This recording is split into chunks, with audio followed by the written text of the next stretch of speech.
we are fighting a civilizational war with these people. They are every day attacking the ideas that we believe in. And only this organization, only the people in this room and the millions of workers of this organization have the courage and the capability to stop them. I'd like to say one last thing, that do not think that we are fighting a fair fight. There is no fairness in this.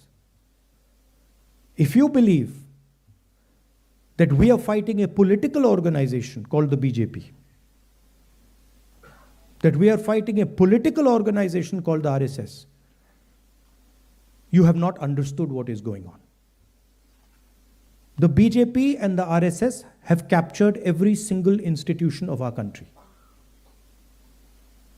We are now fighting the BJP, the RSS, and the Indian state itself.